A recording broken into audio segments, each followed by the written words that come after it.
उघड्यापुरती वेळ मारून न्यायची हे एकनाथ शिंदेंना पुरेपूर जमलं। उद्धव ठाकरे आणि एकनाथ शिंदे पक्ष आणि चिन्ह नेमकं या दोघांपैकी कुणाचं यावरती 2022 पासून सुनावणीवर सुनावणी सुरू आहे। तारीख पे तारीख ठाकरेंना निर्णय येण्याची घाई झाली आहे, तर एकनाथ शिंदेंना निर्णय लांबवण्याची घाई झाली आहे। 22 जुलै 2022 पासून ते आजपर्यंत नेमकं एकनाथ शिंदे आणि उद्धव ठाकरे यांच्यापैकी ओरिजिनल शिवसेना कुणाची यावर शिक्कामोर्तब होईना।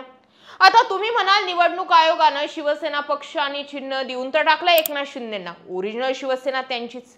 पण नाही ना, मान्य करायला ना ठाकरे सेना तयार आहे, ना मान्य करायला महाराष्ट्रातील लोक तयार आहेत, ते कोणत्याही पक्षाचे असू द्यात।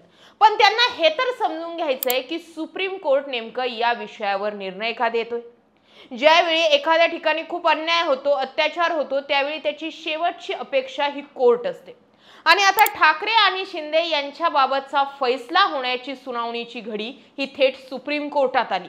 जस्टिस सूर्यकांत यांनी म्हटलंय की अंतिम निर्णय होणार। कपिल सिब्बल यांनी म्हटलंय की आम्हाला किमान 45 मिनिटे युक्तिवाद करण्यासाठी वेळ द्यावा लागणार आहे। तर एकनाथ शिंदे गटाच्या वकिलांनी म्हटलंय आम्हाला सुद्धा आमचे 2 ते 3 मुद्दे मांडायचे। अर्थात वेळखाऊ प्रोसेस आहे हे ओळखून आजची सुनावणी पुढे ढकलून 12 नोव्हेंबरला ही सुनावणी घेतली जाईल असं न्यायालयाने स्पष्ट केलंय। आणि त्यातील 45 मिनिटांमध्ये कपिल सिब्बल यांना जो वेळ दिलाय ते 45 मिनिटं टर्निंग पॉइंट आणणारे ठरू शकतात।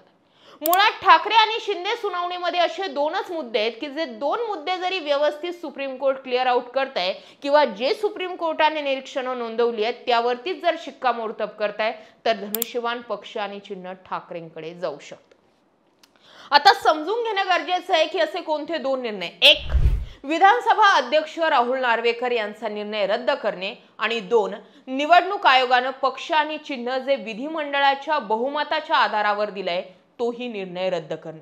आता याला कारण कोणती जोडली जाऊ शकतात त्यावरती सुद्धा नजर टाकणं गरजेचं आहे। विधानसभा अध्यक्ष राहुल नार्वेकर यांना सुप्रीम कोर्टाने सांगितलं होतं की आमदार अपात्रतेचा निर्णय लवकरात लवकर घ्या आणि तो योग्य घ्या।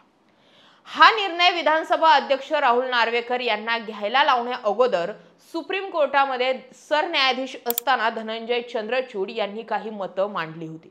त्यातील सगळ्यात पहिलं होतं ते म्हणजे ठाकरे गटाचाच व्हीप लागू होईल।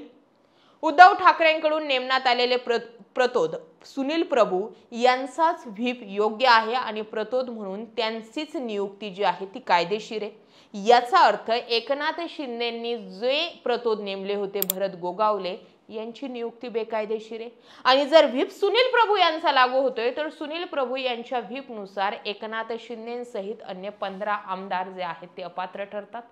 2, भरत गोगावले यांचं म्हणणं असं आहे की विधिमंडळाच्या बहुमताच्या आधारावर निवडणूक आयोगाने ओरिजिनल पक्ष आणि चिन्ह जे आहे ते एकनाथ शिंदेंना दिलंय आणि त्यानुसार व्हीप म्हणून नियुक्ती किंवा जो व्हीप लागू होईल तो व्हीप भरत गोगावलेंचा लागू होईल। या आधारावरती त्यांनी एकनाथ शिंदेचे 16 आमदार अपात्र ठरवले नाही। मग प्रश्न असा तयार होतो की जर ओरिजिनल शिवसेना ही जर एकनाथ शिंदेची आहे तर मग ठाकरेंचे 14 आमदार राहुल नार्वेकर यांनी अपात्र का केले नाही। मग ठाकरेंचा नेमका पक्ष आणि चिन्हाची त्यावेळेची स्थिती काय होती, कारण तोपर्यंत काय उद्धव बाळासाहेब ठाकरे हे पक्षाला नाव दिलं गेलं नव्हतं किंवा मशाल हे चिन्ह दिलं गेलं नव्हतं। बरं, आता होणार असं आहे की 12 नोव्हेंबरला जी काही अंतिम सुनावणी होणार आहे त्याच निर्णयावरती राष्ट्रवादी अजित पवार गटाचा सुद्धा फैसला होणार आहे। त्यामुळे जवळजवळ 22 जून पासून तर आतापर्यंत सुरू असलेलं पक्ष आणि चिन्हाच्या लढाईचं अंतिम काउंटडाऊन जे आहे ते सुप्रीम कोर्टात 12 नोव्हेंबर पासून सुरू होणार आहे। आणि त्यामुळे उभ्या महाराष्ट्राच्या नजरा लागून आहेत की नेमकं सुप्रीम कोर्ट काय म्हणतंय। एकनाथ शिंदेंनाही धसकायचं आहेच, म्हणजे जर ठाकरेंच्या बाजूने निर्णय फिरतोय तर समजून घेणं गरजेचं आहे की भाजपानं एकनाथ शिंदेंना काय काय आणि किती किती दिलंय ताकदीच्या जीवावर। आणि त्यामुळे एकनाथ शिंदे जे आता महायुतीत नाराज आहे, फडणवीस त्यांना सहन होत नाहीयेत, रिप्लेसमेंट ते मागतायत, ताकद मागतायत, ह्या सगळ्या गोष्टीच नामशेष होऊन जातात जर शिंदेंकडील पक्ष आणि चिन्हच काढून घेतलं जात आहे। त्यामुळे जर निवडणूक आयोग आणि स्पीकर राहुल नार्वेकर यांच्या दोघांच्या निर्णयांवरती जरी फेरविचार सुप्रीम कोर्ट करतंय तरी सुद्धा येत्या काळातलं राजकारण फिरताना दिसणार आहे। या सगळ्या घडामोडींकडे तुम्ही कसं पाहता कमेंट सेक्शन मध्ये जरूर व्यक्त व्हा. अशाच माहितीपूर्ण व्हिडिओसाठी आपल्या चॅनल आवर्जून सबस्क्राईब करा. जय महाराष्ट्र.